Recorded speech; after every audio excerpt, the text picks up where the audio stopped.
ఇంకా ఈ రోజు మార్నింగ్ డ్యూటీ నుంచి వస్తూ మా వారు ఎగ్స్ అండ్ వెజిటబుల్స్ అయితే తీసుకొచ్చారు. ఎగ్స్ అన్ని కూడా బాస్కెట్‌లో పెట్టుకొని వెజిటబుల్స్ అన్ని నెట్ బ్యాగ్స్‌లో అయితే వేసుకుంటున్నాను. లాస్ట్ టైమ్ తీసుకొచ్చిన పచ్చిమిర్చి చాలా ఉన్నాయి. మళ్ళీ తీసుకొచ్చారో ఏం చేయాలో అర్థం కావట్లేదు.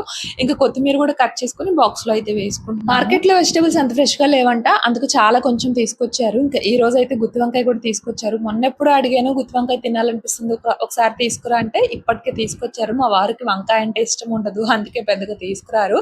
ఇంకా వంకాయ తినవు కదా మరి నీకేం చేయనంటే ఫ్రై లాగా చేయలే తింటాను అని చెప్పేసి అన్నారు. ఇక్కడ వెంటనే కర్రీ చేయడం స్టార్ట్ చేశాను. ముందుగా ప్యాన్ లో పల్లీలు వేసుకుని ఫ్రై అయిన తర్వాత బౌల్లోకి తీసుకున్నాను. నెక్స్ట్ అదే ప్యాన్ లో పచ్చిశనగపప్పు, మినపగుళ్ళు, ధనియాలు, జీలకర్ర వేసుకుని అవి ఫ్రై అయిన తర్వాత కొంచెం ఎండు కొబ్బరి ముక్కలు, నువ్వులు కూడా వేసి అవి ఫ్రై అయిన తర్వాత బౌల్లోకి తీసుకున్నాను.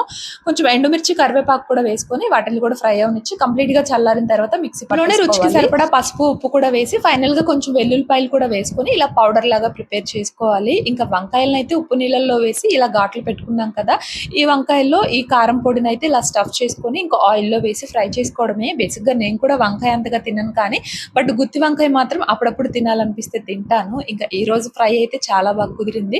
ఇలా వంకాయ కొంచెం మగ్గిన తర్వాత రిమైనింగ్ కారపొడి కూడా వేసేసి ఫైనల్ గా కొంచెం కొత్తిమీర వేసి అలా మిక్స్ చేసుకోవడమే. ఇక్కడ పిల్లలు వచ్చే టైం కూడా అయ్యింది. వెళ్ళి పిల్లల్ని కూడా తీసుకొచ్చాను. మా వారు తీసుకొచ్చిన 10 వంకాయల్లో 5 వంకాయలు మాత్రమే బాగున్నాయి. రిమైనింగ్ 5 కూడా పుచ్చులున్నాయి అనమాట. ఇంకా వేడి వేడి అన్నంలో అలా సర్వ్ చేసుకున్నాము. మా వారికి కూడా బాగా నచ్చింది. నచ్చితే మీరు కూడా ట్రై చేసి ఛానల్ని సబ్స్క్రైబ్ చేసుకొని సపోర్ట్ చేయండి.